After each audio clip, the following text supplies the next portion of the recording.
देशात 1 जुलैपासून नवे फौजदारी कायदे लागू करण्यात येणार आहेत। नव्या कायद्यांची अधिसूचना जारी करण्यात आली आहे। ब्रिटिशकालीन महत्त्वाच्या 3 कायद्यांमध्ये बदल करण्यात आला आहे। ब्रिटिशकालीन महत्त्वाच्या 3 कायद्यांमध्ये बदल करण्याचा निर्णय केंद्र सरकारने घेतला। 1 जुलैपासून या नव्या कायद्यांची अंमलबजावणी होईल अशी अधिसूचना जारी करण्यात आली आहे। सोबतच 20 नव्या गुन्ह्यांमध्ये आणि त्यांच्या शिक्षेतही बदल करण्यात आला आहे। तर पाहूयात नेमके हे कायदे कोणते आहेत। नमस्कार, मी वैभव पाटील, माय महानगरमध्ये आपलं स्वागत।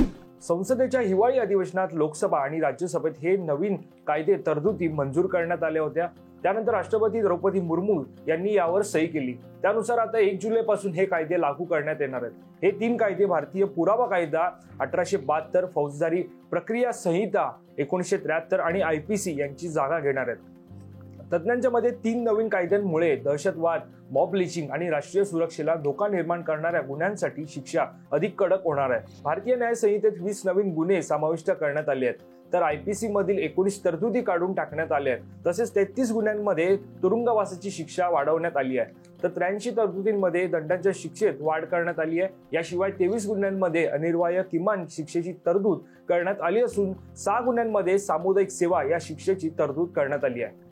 आता बघूयात कोणत्या कायद्यात नेमका काय बदल झालाय। सुरुवातीला पाहणार आहोत IPC, कोणते कृत्य गुन्हा आहे आणि त्यासाठी कोणती शिक्षा होईल हे या अंतर्गत ठरवले जाते। आता हा कायदा भारतीय न्याय संहिता म्हणून ओळखला जाईल। IPC मध्ये 511 कलमे होती, तर नवीन भारतीय न्याय संहितेत 358 कलमे असतील। यामध्ये 21 नवीन गुन्ह्याची भर पडली आहे। 41 गुन्ह्यांमध्ये कारावासाच्या कालावधीत वाढ करण्यात आली आहे। 82 गुन्ह्यांच्या शिक्षेत वाढ करण्यात आली आहे। 25 गुन्ह्यांत किमान शिक्षेची तरतूद करण्यात आली आहे, तर 6 गुन्ह्यांमध्ये समाज सेवेची शिक्षा होणार आहे, तर अनेक कलमे रद्द करण्यात आली आहे। CRPC, अटक, तपास आणि खटला चालवण्याची प्रक्रिया CRPC नुसार होते। CRPC मध्ये 484 कलमे होती। आता भारतीय नागरिक संरक्षण संहितेत 531 कलमे असतील। 177 कलमे बदलण्यात आली आहेत। 9 नव्या कलमांचा समावेश करण्यात आलाय। खटल्यातील तथ्य कसे सिद्ध होईल, जबाब, साक्ष कसे नोंदवले जातील हे सर्व भारतीय पुरावा कायद्यानुसार निश्चित केले जाते। भारतीय पुरावा कायद्यात 167 कलमे होती, आता यामध्ये 170 कलमे असतील। 24 कलमांमध्ये बदल करण्यात आले आहेत। 2 नवीन कलमे समाविष्ट करण्यात आली आहेत। 6 कलमे रद्द करण्यात आली आहेत। तुम्हाला या संदर्भात काय वाटतं हे आम्हाला कमेंट करून नक्की कळवा आणि अशाच प्रकारच्या नवनवीन व्हिडिओ पाहण्यासाठी तुम्ही mymahanagar.com लॉग इन करा। आमचं Facebook page, Instagram page, Twitter page like करा।